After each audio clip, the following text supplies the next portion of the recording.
y decirte nada más que gracias a esa entrevista que le hiciste a Mirko Gardicic en el tema de la presentación de todo el tema financiero y económico del proyecto Carrizal, tuvo un gran impacto y está movilizando a toda la gente del sur, a Yacuiba, a Villamontes, a Tarija, en esta suerte de hermanamiento que vamos a tener con el hermano departamento de Tarija, juntamente con las autoridades universitarias de ambas regiones.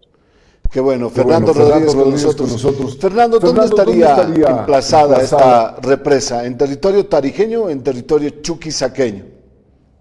A ver, el cañón del Pilaya es el sexto cañón más profundo del mundo, 3.030 metros de profundidad. Es un cañón 800 metros más profundo que el cañón del Colorado, donde se encuentra la represa de Hoover, que da energía eléctrica a más de 5 estados en los Estados Unidos. Y este cañón es más profundo, reitero, y ahí en el límite entre Chuquisaca y Tarija está el río con la afluente del río Limón, y obviamente a partir de esto tenemos también un afluente del río Pilcomayo, parte de la cuenca del Plata. Este sería el primer proyecto hidroeléctrico en toda la cuenca del Plata en Bolivia, para equilibrar sobre todo la factibilidad, la estabilidad del sistema energético eléctrico del país y permitir que el sur también cuente con energía confiable para los próximos 40 años para Chuquisaca, Potosí, Tarija, asegurando esta provisión de energía en un momento de cambio de matriz energética en el planeta, y eso permitirá obviamente que una vez se acabe el gas, Chuquisaca, Tarija y Potosí cuenten con energía confiable para su industria, para su electromovilidad, para las amas de casa, para los vehículos, etc. Fernando Rodríguez. Bien. ¿Por qué es conveniente ahora más que nunca, mover el vehículo, mover el domicilio, mover todo lo que tiene que ver con la energía eléctrica? ¿Por qué es conveniente ahora generar energía eléctrica con el agua y no con el gas? Bueno, primero porque el gas es un recurso natural no renovable que se está agotando.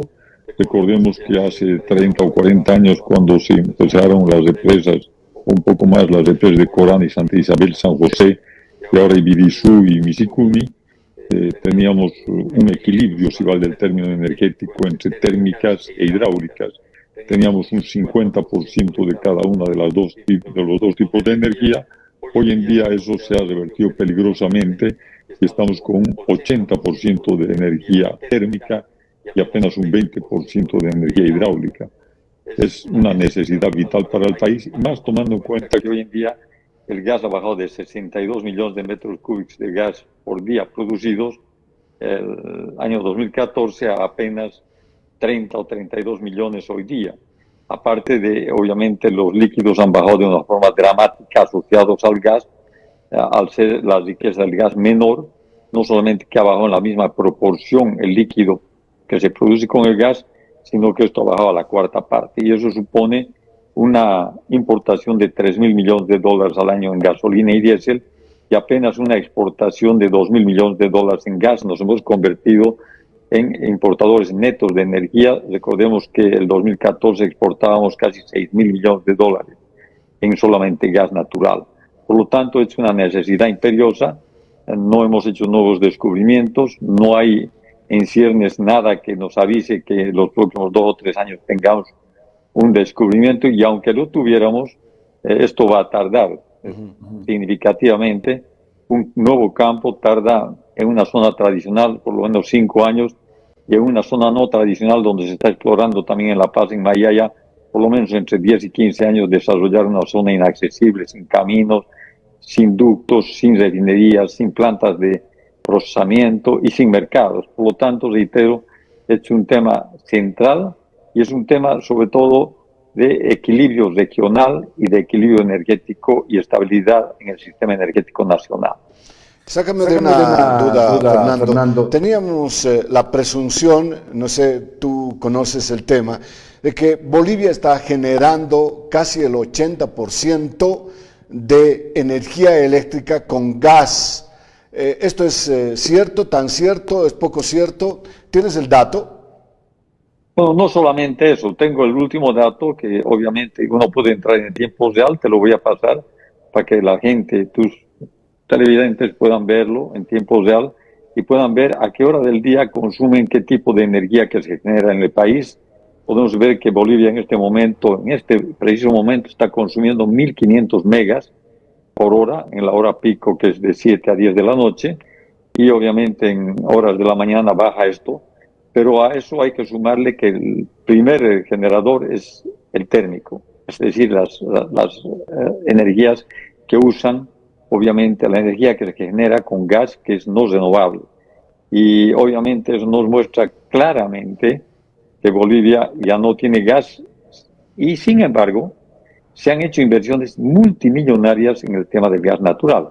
Si ustedes se fijan, tenemos 3.000 megas en este momento de capacidad ociosa en el país, ¿no es cierto? Y térmica, tenemos 735 de hidráulica y pequeñas producciones de solar, eólica, biomasa y obviamente algunos otros tipos de energía, inclusive con diésel hoy.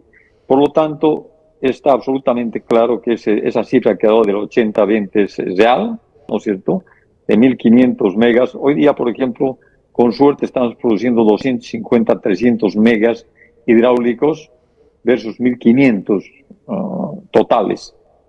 ¿Por qué? Porque obviamente con agua no se produce los 365 días del año, no se produce las 24 horas del día. Obviamente hay épocas de estiaje, hay épocas de sequía, hay épocas de riadas, de inundaciones. Obviamente hay que tomar un promedio y ese promedio nos da esa cifra lamentablemente.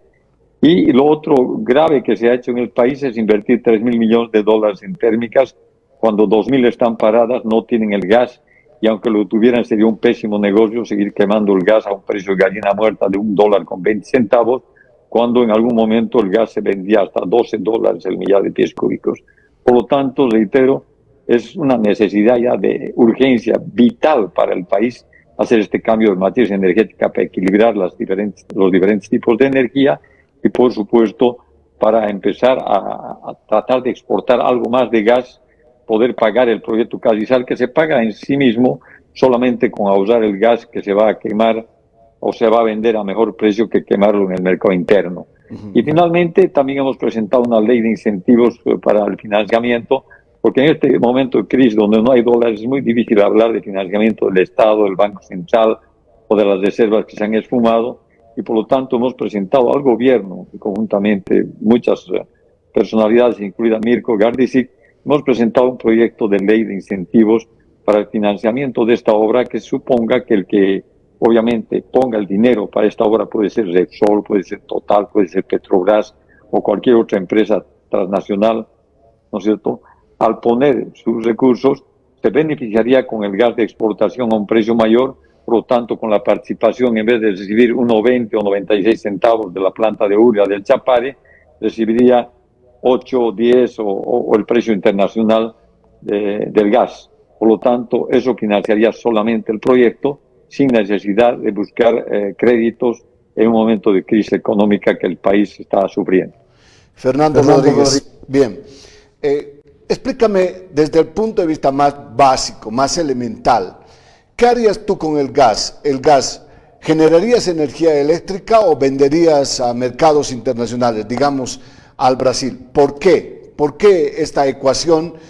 Generar energía eléctrica con el gas no nos conviene, especialmente a los chuquisaqueños que somos productores de gas.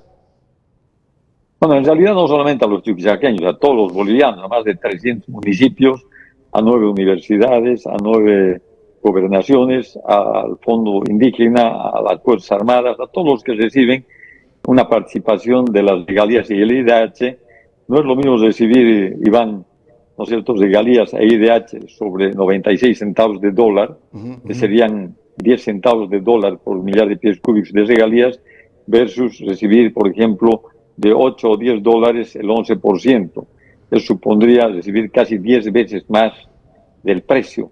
Entonces, ese es un tema de sentido común, si vale el término, pero al margen de ello, ¿no es cierto?, cuando se habla de exportación, por ahí de repente ya no vamos a poder ni siquiera exportar nuestro gas, porque no va a haber suficiente ni siquiera para el mercado interno.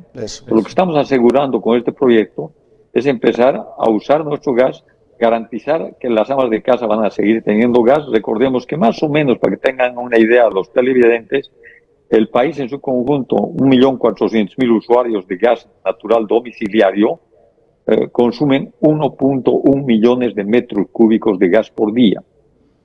Los vehículos GNV, gas natural vehicular en surtidores, consumen 2 millones de metros cúbicos. La industria, más o menos otros 2, y casi 7, ¿no es cierto?, son para la generación eléctrica a precio de gallina muerta, incluida la planta de Uria de 1.1 millón de metros cúbicos, que consume igual que todos los 1.400.000 usuarios de gas doméstico.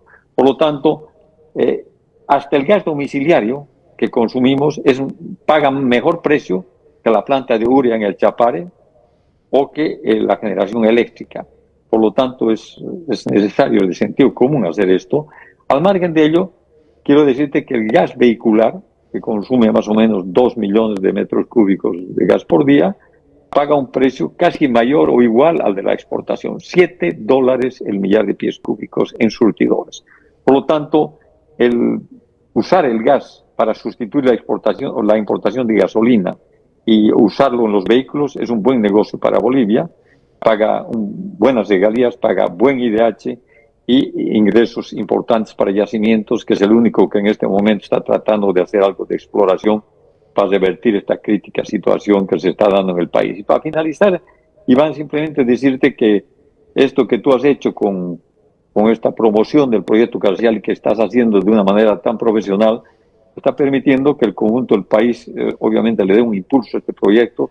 Ya se han movilizado la gente de Yacuiba, que ha visto tu programa, la gente de Villamontes, con Pepe Bleisner, con Walter Chavarría en Yacuiba, con gente en Tarija de la Universidad Juan Misael Saracho, con Arturo Líderes, que estamos motorizando todo esto desde Tarija, y obviamente con nosotros que estamos ayudando en este sentido, junto al ingeniero Héctor Ibáñez, junto al licenciado Mirko Gardisic, porque es un tema multidisciplinario que importa varias profesiones, varias especialidades, y obviamente hace falta que todos nos unamos en un solo haz de voluntades para empujar este importante proyecto que, reitero, va a revertir esta crítica situación energética que vive el país. Entonces esperamos que con el compromiso del señor rector de la universidad, que ha comprometido ya la caravana para agosto a Tarija, que ha comprometido la caravana al lugar de la presa para impulsar y mostrar las bondades de este proyecto, permitan socializar, impulsar y concretizar el inicio de la construcción de este importante proyecto, que es el único que ya tiene diseño final concluido, que ha costado $18 millones,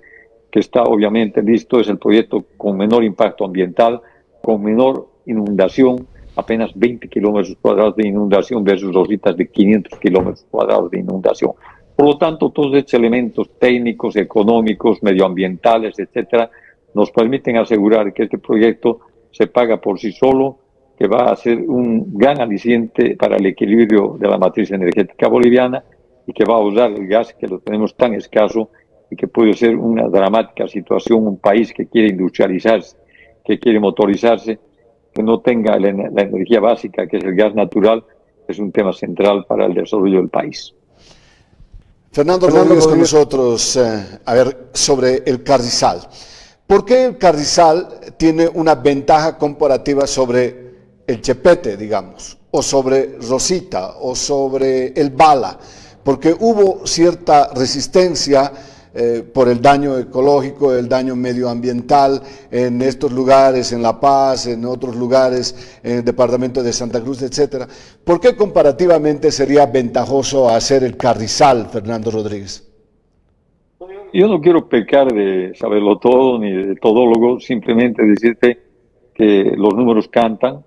En el tema medioambiental, 20 hectáreas o 20 kilómetros cuadrados de un lago de 45 kilómetros con apenas 400 metros de ancho, ¿no es cierto?, y 160 metros de altura de la presa en lugar más profundo, nos muestran claramente que es el proyecto que inunda menos en una zona además árida donde prácticamente casi no hay agricultura. Te puedo pasar un video donde vas a poder ver que ya se han hecho 2 túneles con recursos de los propios lugareños para trasvaciar aguas de un cañón a otro, si vale el término.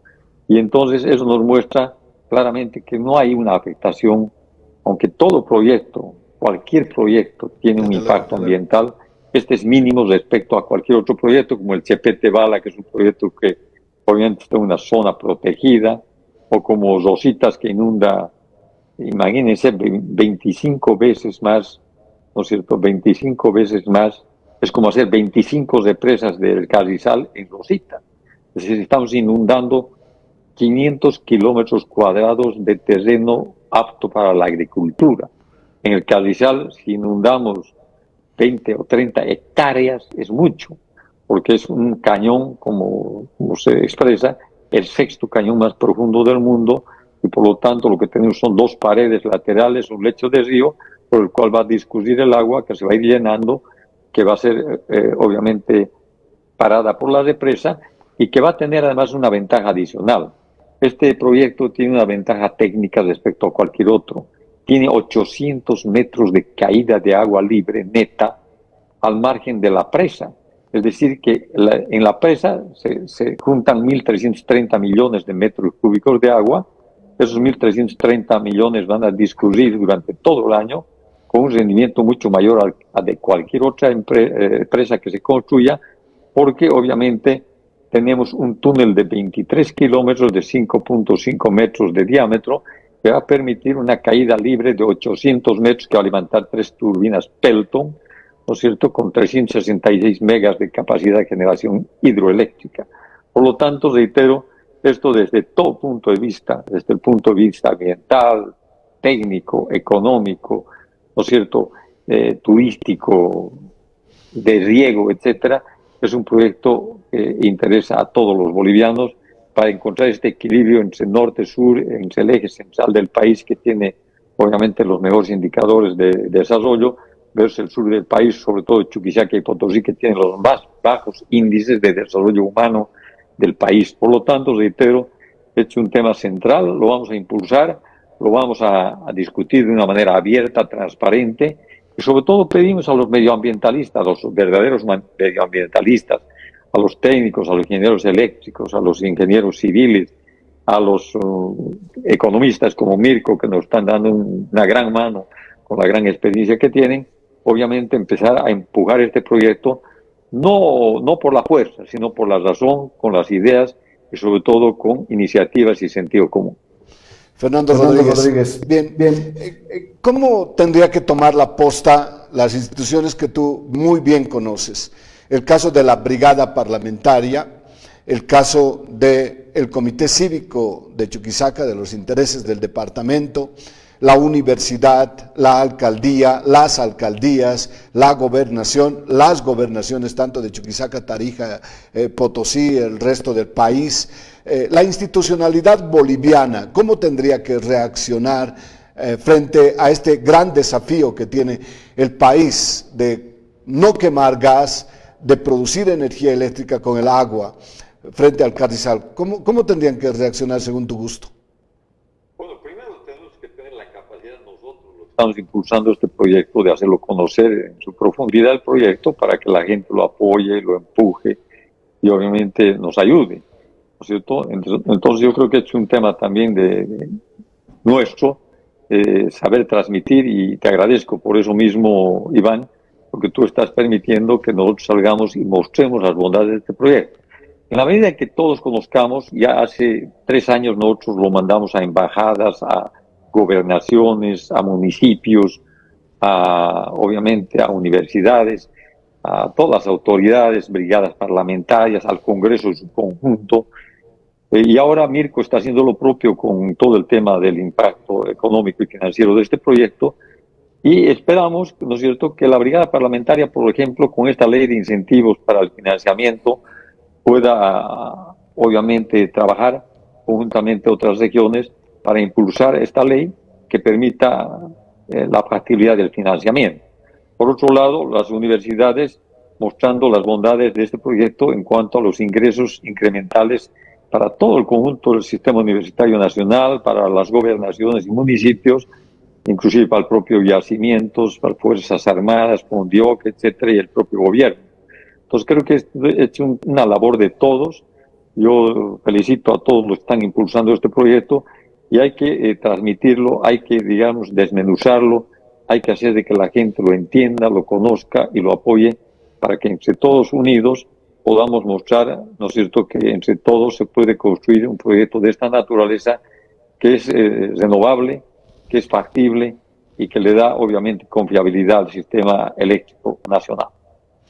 Fernando, ha sido de maravilla, te agradezco muchísimo que sea un permanente contacto para seguir impulsando este cambio de matriz energética en nuestro país, porque ya el vehículo que viene a energía eléctrica y no podemos volver a quemar gas y nuevamente volver a energía eléctrica y meter a nuestro automóvil. Sería algo ilógico realmente. Te agradezco, te mando un abrazo y que sigas bien. Muchas gracias, Iván. A vos las gracias, infinitas gracias por todo lo que estás haciendo por este proyecto, por el impacto que ha creado tus entrevistas con toda la comunidad y sobre todo con las autoridades universitarias.